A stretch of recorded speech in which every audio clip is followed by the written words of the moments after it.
they're running out there. We are in this really critical phase of major disruption innovation that we don't see often in our world, and maybe that's explaining also some of the kind of discomfort within the financial markets overall. But I do wonder about, what is the next phase for China? President Xi very much out there front and center, wants to lead on higher tech, doesn't seem to care who he maybe ticks off, in particular something like the United States in the process. But I mean, it's a complicated relationship between the two. But I do wonder, what is the next phase of China?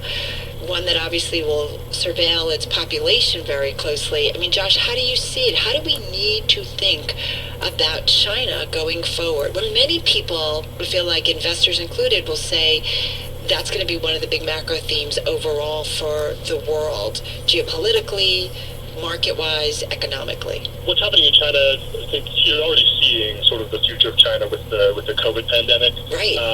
With essentially, in the past, kind of that pervasive, suffocating surveillance was pretty much limited to Xinjiang. Now with the COVID pandemic, those systems and those approaches and those technologies have all spread to basically cover the entirety of China.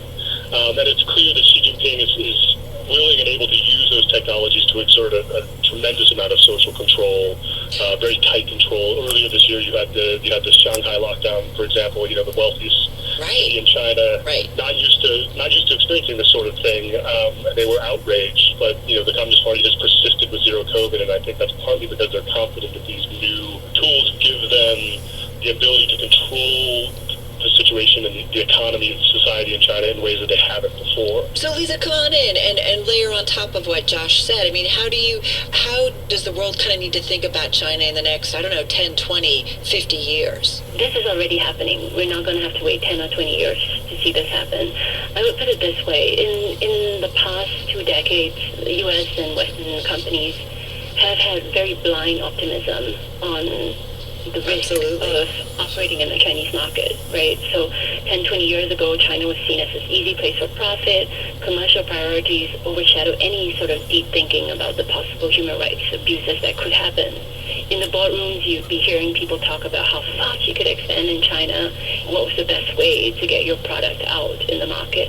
In the last 5 years, we've actually seen more like a paradigm shift in the way U.S. companies are approaching China.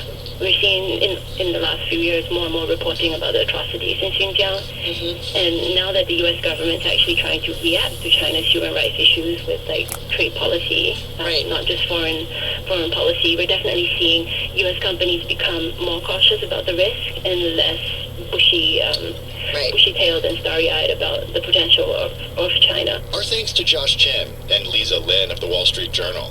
Check out their new book, Surveillance State: Inside China's Quest to Launch a New Era of Social Control. And that wraps up the first hour of the weekend edition of Bloomberg Business Week from Bloomberg Radio. I'm Tim Stenevec. Ahead in our next hour, a dispatch from the Earthshot Prize Innovation Summit. We hear from the executive chairman of Fortescue on the company's multi-billion-dollar decision to move away from fossil fuels. Plus, our Business Week team reveals its annual ranking of the world's best business schools, and our cover story on the stunning success of Apple's tiniest accessory. This is Bloomberg. When the market is unpredictable, BAM gives you certainty. In the